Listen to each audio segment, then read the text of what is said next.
जय हिंद दोस्तों, welcome to कल्पाक्ष। मिलावट जो वर्तमान में आम लोगों तक सीमित थी, अब भगवान तक पहुंच चुकी।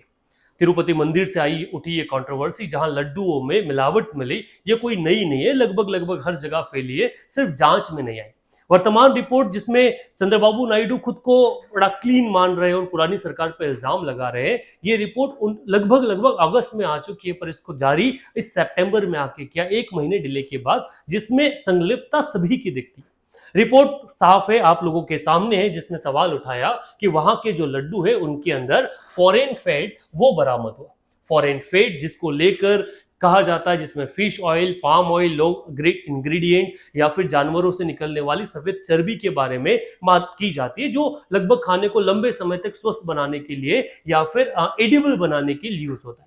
इसको लेके वहां के उप मुख्यमंत्री पवन कल्याण ने भी बयान दिया कि अब वक्त आ गया है, भारत सनातन रक्षण समिति या बोर्ड का गठन करे, जो पूरे भारत में हो रहे टेम्पल्स की ध्यान रखे कि वहां पर ऐसी कोई चीज तो नहीं हो रही जो सनातन के विरोध। क्योंकि इस खबर ने लगभग करोड़ों सनातनियों को, जो लोग तिरुपति धाम में अपनी आस्था रखते हैं, उनके विचारों को खंडित किया है। इस रिपोर्ट में क्या निकल के आया, अगर इसको देखा जाए तो 5 अलग अलग इक्वेशन पे इस पूरे सैंपल को जांच की गई, जो जुलाई में लिया गया था। और अगर इसको डिस्मिस पूरा के पूरा जब स्टडी किया गया तो पता चला कि एक ऐसा कोई भी इंग्रेडिएंट नहीं है जो उसकी प्रॉपर वैल्यू को डिफाइन करता है। ओवरऑल अगर बात की जाए, जो जो एस वैल्यू 95 to 104 के बीच में होना चाहिए था, वो सिर्फ 20 निकला। मींस ये पूरा के पूरा सैंपल एक कंप्लीट फेलियर के रूप में दिखा। अगर इस पूरे सेगमेंट में बात की जाए क्या क्या मिला, तो उसको 5 चीजों के इसमें देखा जाता है, जिसमें इक्वेशन वर्ल्ड में हमें फिश ऑयल की बरामदी हुई।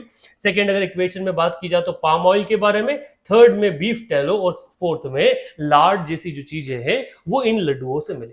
सवाल ये नहीं है कि सवाल अगर कहा जाए तो ये यहां तक सीमित नहीं है कि मंदिरों में सिर्फ तिरुपति धाम में मिलावट हुई। ये मिलावट लगभग लगभग हर जगह शामिल है, क्योंकि वास्तविकता में जितना घी अवेलेबल है उतना प्रोडक्शन संभव ही नहीं है। अगर और ये मिलावट सिर्फ लड्डुओं तक नहीं है, हर जगह सीमित है। ये उन चॉकलेट्स में भी जो डेयरी मिल्क या डेयरी प्रोडक्ट के नाम पे आती है, मिल्क चॉकलेट के रूप में आती है, उस हर चॉकलेट में फिश ऑयल की उपलब्धता मिलती है, जिसको सरकारी एजेंसी कहीं कंफर्म करने में फेल हो जाती है। आज तक में खबर छपी जिसमें लिखा है कि देश में दूध कम है और घी का प्रोडक्शन ज्यादा है। ठीक है, मींस जितना दूध है उससे कई ज्यादा क्या हो रहा है, घी का प्रोडक्शन हो रहा है। मतलब साफ है कि आपकी उंगलियां घी में है या चर्बी में, ये अभी क्लियर नहीं है। सरकारी एजेंसी करप्शन के नाम पे हर जगह फेल हो रही है, और इसका एग्जांपल आप अपने शहरों में देख सकते हो, जहां हर प्रोडक्ट को अलग अलग तरह से बनाया जा रहा है और कोई भी फूड सिक्योरिटी ऑफिसर उसको आके चेक नहीं कर रहा। ये रिपोर्ट आई, रिपोर्ट का कहना है कि देश में हर साल 23,000 करोड़ लीटर दूध का उत्पादन होता है, और जिसमें घी में सिर्फ 10% ही उत्पादन होता है, बाकी हम बाकी चीजों में यूज कर लेते हैं।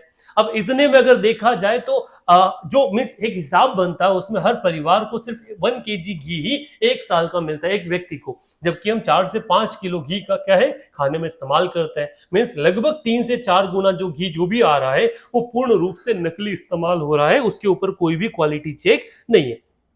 इस घी जो नकली बनाया जा रहा है उसमें क्या क्या मिलाया जा रहा है, तो उसमें अगर 1 किलो घी के तैयार करने में 500 ग्राम जानवरों की चर्बी मिलाई जा रही है, 300 ग्राम रिफाइंड ऑयल, पाम ऑयल और फिश ऑयल मिलाया जा रहा है, 200 ग्राम असली देसी घी मिला दिया जाता है और 100 ग्राम केमिकल मिला दिया जाता है, और इसके तहत पूरा के पूरा क्या 1 किलो शुद्ध देसी घी जो है वो तैयार हो जाता है, जो हम लोगों के सामने आता है।